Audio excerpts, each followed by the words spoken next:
10월 10일 오늘 만나 성경 말씀은 사무엘하 14장 1절에서 3절입니다.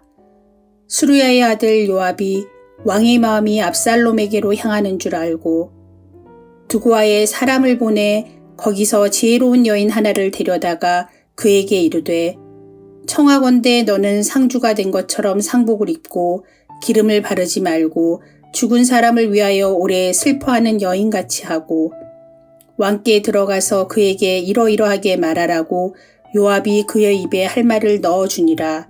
아멘. 오늘 만나러 만나주시는 하나님을 기대합니다. 다윗은 장남 암논이 이복 여동생 다말을 범했다는 사실을 전해 듣고 진노했습니다. 하지만 그뿐 별다른 조치를 취하지 않았습니다. 어쩌면 암논에게서 자신의 과거가 생각났는지도 모릅니다. 우리아의 아내 바세바를 빼앗은 불륜과 우리아마저 살해하도록 한 자신의 과거 말입니다. 또한 암논은 다윗이 얻은 첫 아들이고 유력한 왕위 계승자인지라 상처 주고 싶지 않았을 수도 있습니다. 더 나아가 다윗은 상처 입은 다말을 위로하지도 않고 오물정 넘어가 버렸습니다.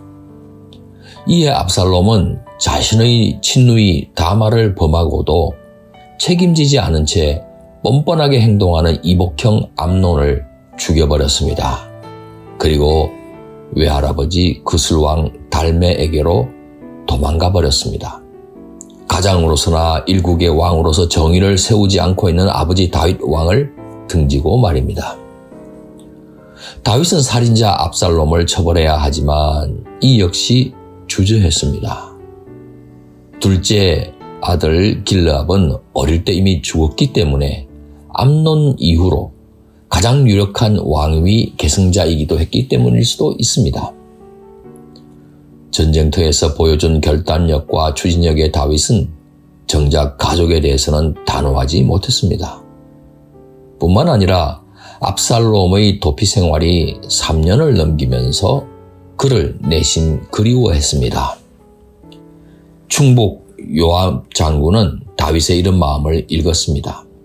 이에 압살롬을 예루살렘으로 불러들이기 위해 드고아의 한 여인을 불러 다윗 설득에 나섭니다.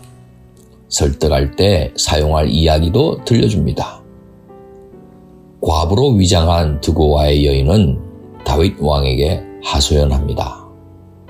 두 아들이 서로 싸우다 그만 하나가 죽어버렸는데 사람들은 나머지 아들을 살인죄로 처형하려고 하니 그나마 남은 아들마저 사라지면 이제 누구를 의지하여 살겠냐는 내용입니다. 과부를 딱하게 여긴 다윗 왕은 여인의 아들을 죽이지 못하게 명령 내리겠다고 약조해 주었습니다. 드고아의 여인은 감사를 표하면서 기다렸다는 듯이 말합니다. 그런데 왕께서는 그렇게 자비로우시면서 정작 왕의 아들은 도망가서 집으로 돌아오지 못하고 있는 겁니까? 다윗은 결국 압살롬을 품기로 했습니다. 충장 요압은 다윗의 신변만 보호하지 않았습니다. 다윗의 심기까지 살피며 그 마음까지 경호하는 사람이었습니다. 다윗 왕의 심기를 살펴 그 내심까지 알아차리고 왕국과 왕가의 문제를 해소하려고 노력한 인물입니다. 사랑하는 성도 여러분, 우리도 우리의 주인이요 왕 되시는 예수님의 마음과 뜻을 잘 살펴드리면 좋겠습니다. 우리가 예수님께 충성하기로 마음먹는다면 예수님께서 기뻐하시지 않겠습니까? 틀림없이 우리로 하여금 당신의 마음과 뜻을 살필 수 있도록 도와주실 줄 믿습니다. 그리하여 주님의 기뻐하시고 선하시고 온전하신 뜻을 잘 분별하여 그 뜻을 이루어드리는 높은 뜻 사람 되시기를 축원합니다. 기도하시겠습니다. 하늘과 땅을 통치하시는 우리 하나님, 아직도 하나님의 뜻이 이 땅에 이루어지지 않고 있습니다.